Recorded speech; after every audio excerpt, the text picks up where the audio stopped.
Yes धम्मो सनातनो।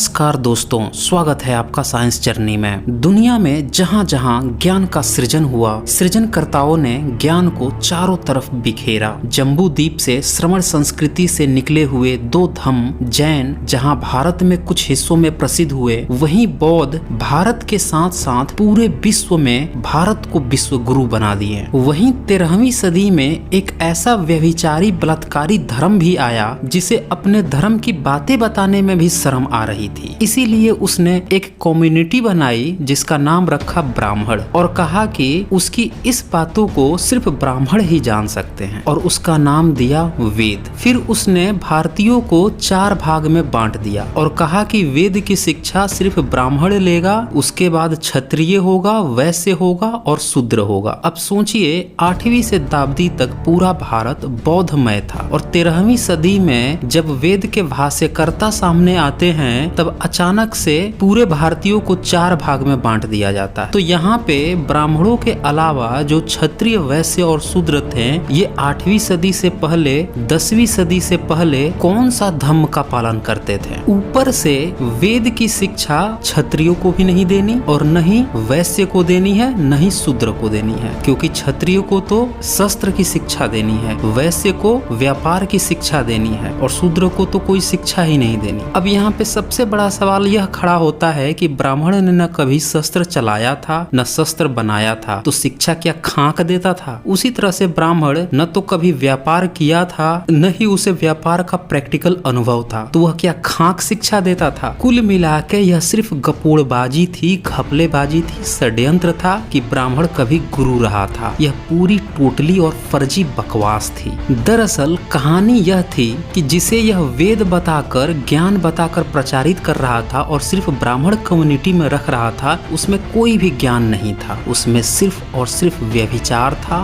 बलात्कार था, अपनी ही पुत्री का बलात्कार था, पशुओं से सेक्स था, घोड़ों से सेक्स था। इतनी वाहियात और घटिया संस्कृति थी कि इन्हें शर्म आती थी कि अगर यह बातें खुल गई तो जिस सम्यक संस्कृति को इसने अभी तुरंत खत्म किया है, बौद्धों को, जैनों को बड़ी मुश्किल से उनके अनुयायी वापस फिर से अपनी संस्कृति में लौट जाएंगे। इसीलिए उनको शूद्र कह दिया, उनको वैश्य कह दिया, उनको क्षत्रिय कह के किसी तरह वेद को ब्राह्मणों तक ही सीमित रखा। और इसके लिए उसने एक ऐसी भाषा का प्रयोग किया जो कि भारत की जनमानस की भाषा ही नहीं थी, ताकि लोग उसे समझ ही न पाए। अब उसे आता जाता तो कुछ था नहीं जो कुछ ज्ञान की बातें लिखता। आइए मैं आपको दिखा देता हूँ कि वेदों में कितनी घटिया वाहियात बातें लिखी हैं। यहाँ पे मैं आपको क्लियर कर दूं कि मैं 3 तरह के ऋग्वेद भाष्य यहाँ पे इस्तेमाल करूंगा, ताकि किसी को संदेह न रहे कि सिर्फ एक भाष्य को दिखाया गया है। इसमें से एक भाष्य डॉक्टर सुरेंद्र कुमार शर्मा अज्ञात की पुस्तक क्या बालू की भीत पे खड़ा है हिंदू धर्म से लिया है मैंने, और सुरेंद्र कुमार शर्मा अज्ञात संस्कृत के प्रकांड विद्वान हैं। दूसरा मैंने वेदांत तीर्थ की भाष्य लिया है, उनकी किताबें मार्केट में सर्वाधिक उपलब्ध है इसलिए। और तीसरा जरूरत पड़ने पर स्वामी दयानंद सरस्वती का ऋग्वेद भाष्य भी मैंने लिया है। ऋग्वेद मंडल 10 85 सूक्त 45 मंत्र में लिखा है, हे इंद्र, इस सौभाग्यशाली स्त्री को तू संततिवान बनाए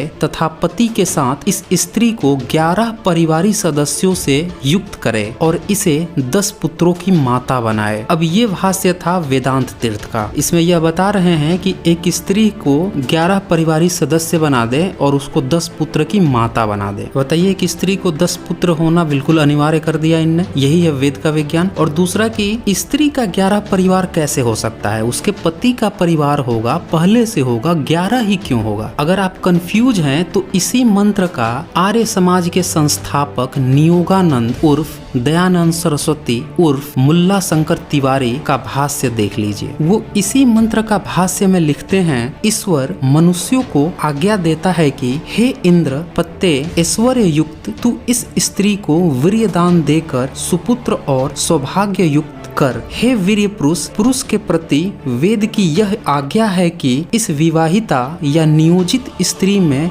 10 संतान पर्यंत उत्पन्न कर, अधिक नहीं, तथा हे स्त्री तू नियोग में 11 पति तक कर, अर्थात एक तो उनमें प्रथम विवाहित और 10 पर्यंत नियोग के पति कर, अधिक नहीं। इसकी यह व्यवस्था है कि विवाहित पति के मरने व रोगी होने से दूसरे पुरुष या स्त्री के साथ संतानों के अभाव में नियोग करे, तथा दूसरे के भी मरण व रोगी होने के अनंतर तीसरे के साथ कर ले। इसी प्रकार 10वें तक करने की आज्ञा है, परंतु एक काल में एक ही वीर्यदाता पति रहे, दूसरा नहीं। इसी प्रकार पुरुष के लिए भी विवाहित स्त्री के मर जाने पर विधवा के साथ नियोग करने की आज्ञा है, और जब वह भी रोगी हो वह मर जाए तो संतानोत्पत्ति के लिए 10वीं स्त्री पर्यंत नियोग कर लेवे। अगर किसी को डाउट है तो ये स्वामी दयानंद कृत ऋग्वेदादि भाष्य भूमिका पृष्ठ 252-253 पर देख लीजिए। अब देख लिया आपने नियोगानंद उर्फ स्वामी दयानंद सरस्वती का वेद विज्ञान। आप इस मंत्र को बार बार पढ़ें। आप सोचें कि यह कौन सा वेद का विज्ञान है कि शादी एक से ही करनी है, लेकिन पति यदि मर जाए या रोगी हो जाए तो किसी दूसरे मर्द के साथ स्त्री को संभोग करके बच्चा पैदा करना है। अब वह बाहरी आदमी फिर से रोगी या मर जाए तो फिर तीसरे मर्द से संभोग करके बच्चा पैदा करना है। यह प्रक्रिया अगले 10 पुरुषों तक करनी है और पति को लेकर 11 हो जानी चाहिए, क्योंकि उस औरत को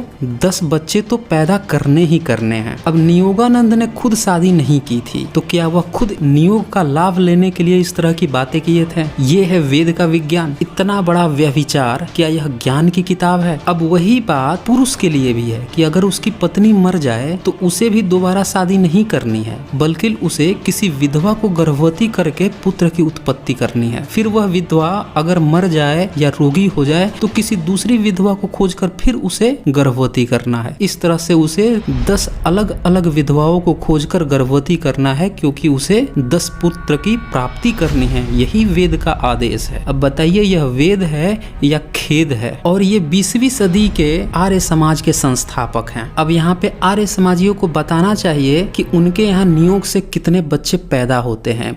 और आजकल तो आर्य समाजी चैनल बना कर नास्तिकों को दिन रात गाली देते रहते हैं, तो उन्हें इस बात का भी खुलासा करना चाहिए कि वह इस 11 नियोग में से कौन सी नियोग की संतान है, और यह प्रैक्टिस उनके यहाँ अभी भी जारी है या बंद कर दिए हैं, ताकि सभी को उनके इस वेद के नियोग विज्ञान का पता चल सके। इसके अलावे भी और भी कई सारी मंत्र है जहाँ पे वेद पूरी तरह से घटिया बातें करते हैं। ऋग्वेद के मंडल 164 सूक्त के 33 मंत्र को देखिए, वहाँ पे लिखा है स्वर्ग मेरा पालक और जनक है, पृथ्वी की नाभि मेरा मित्र है, और यह विस्तृत पृथ्वी मेरी माता है। उच्च पात्र द्वय के बीच योनि है, वहाँ पिता दूर स्थिता का गर्भ उत्पादन करता है। अब बताइए पिता यहाँ पे गर्भ का उत्पादन कर रहा है। आ गया व्यभिचार। इसी मंत्र का वेदांत तीर्थ, जो कि आधुनिक भाष्यकार हैं और लिपा पोती करके वेद को संस्कारित बनाने का प्रयास करते हैं, वो लिखते हैं जगत का नाभि रूप सूर्य हमारा पिता और मित्र रूप है, विशाल पृथ्वी हमारी माता समान है, आकाश और पृथ्वी के बीच अंतरिक्ष योनि रूप है, वहाँ पिता गर्भ की स्थापना करता है। अब देखिए लिपा पोती इनने की, लेकिन बचा नहीं पाए। अब पिता गर्भ की स्थापना कैसे करेगा? अब पति करता है, अगर उसकी बहन होगी तो उसका जीजा करेगा, लेकिन यहाँ तो आकाश और पृथ्वी के बीच अंतरिक्ष योनि रूप है।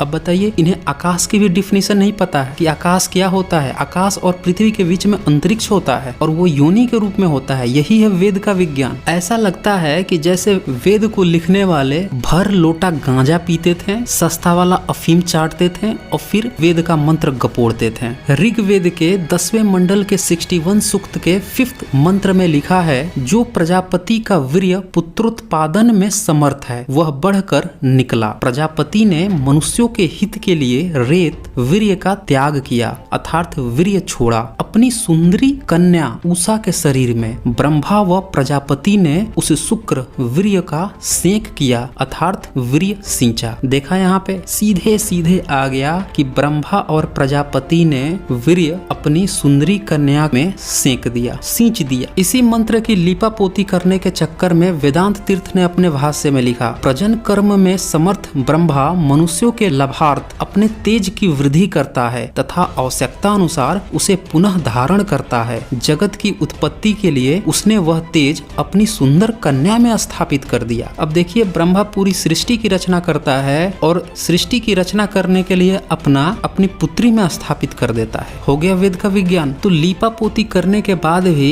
इनका जो बलात्कारी स्वरूप है वेद का, वो सामने आ ही जा रहा है। अब अगला मंत्र का भाष्य भी वेदांत तीर्थ का ही आप सुन लीजिए। प्रजापति ने प्रजा की उत्पत्ति के निमित्त जिस समय युवती कन्या उषा में तेज को स्थापित किया, उस समय दोनों के मध्य शक्ति का अवस्थान श्रेष्ठ और उपयुक्त स्थान में हुआ, तब कल्याण के प्रतीक की उत्पत्ति हुई। देखा आपने, प्रजापति ने प्रजा की उत्पत्ति के लिए अपनी युवती कन्या में ही तेज को स्थापित कर दिया। यहाँ पे अगर आपको समझने की दिक्कत हो रही है तो इसी का वास्तविक भाष्य जो डॉक्टर सुरेंद्र कुमार शर्मा जी ने लिखा है उसको भी मैं सुना देता हूँ। जिस समय पिता युवती कन्या उषा के ऊपर पूर्वोक्त रूप से रतिकामी कामुक हुए और दोनों का संगमन सहवास हुआ, उस समय दोनों के परस्पर संगमन से संभोग करने से अल्प शुक्र का सेक हुआ। सुकर्म के आधार स्वरूप एक उन्नत स्थान में उस शुक्र का सेक हुआ। देखा आपने,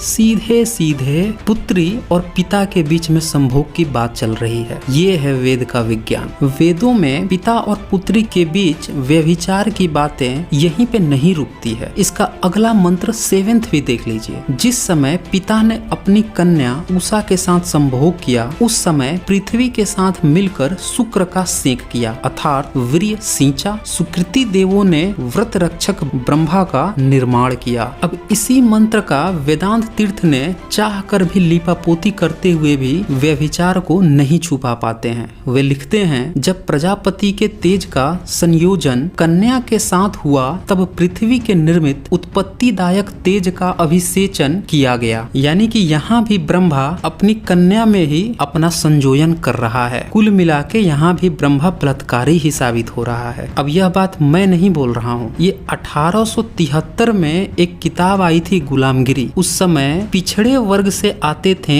ज्योतिबा फूले जी। उन्होंने अपनी किताब में लिखा है, उसका किंडल वर्जन का पेज मैं आपको दिखा देता हूँ। अब यदि उसे रंडीबाज कहा जाए, ये ब्रह्मा के बारे में बात हो रही है, तो उसने सरस्वती नाम की अपनी कन्या से ही संभोग व्यभिचार किया था, इसीलिए उसका उपनाम बेटी चोद हो गया है। अब यहाँ पे इनने थोड़ा सा एबनॉर्मल शब्द यूज किया है, लेकिन जब आप पूरी किताब पढ़ेंगे तो आप पाएंगे कि किस कदर वो ब्राह्मणवाद की टेटवा पकड़ रखे थे 19वीं सदी में ही। और आज के समय में कुछ ओबीसी ब्राह्मणवाद के चंगुल में फंसकर उनके तलवे चाट रहे हैं। सभी ओबीसी बंधुओं को चाहिए कि अपने पूर्वज ज्योतिबा फूले जी की किताब गुलामगिरी एक बार जरूर पढ़ें, आपकी दिमाग की नसें हिल जाएंगी। अगले वीडियो में मैं वेदों में किस कदर तथाकथित वैदिक ऋषि स्त्रियों को घोड़े के साथ सेक्स करवाते थे और स्त्रियों के बारे में उनकी कितनी घटिया राय थी, उसकी डिटेल लेकर आऊंगा। तो दोस्तों, इस वीडियो को ज्यादा से ज्यादा शेयर कीजिए ताकि सभी भारतवासियों को पता चल सके कि वेद में न कोई ज्ञान है न कोई विज्ञान है। आप नीचे बाल्टी छोड़िए, अंजुली भी लगा लीजिए तो भी एक बूंद विज्ञान का उसमें से नहीं टपकने वाला। सिर्फ शब्दों का खेल है, अर्थ बदल के इधर से उधर किया जा रहा है। और जिस तरह से 13वीं सदी से आपको वेद भाष्य के नाम पर मूर्ख बनाया गया, वही काम आज के भाष्यकार भी कर रहे हैं। तो आज बस इतना ही।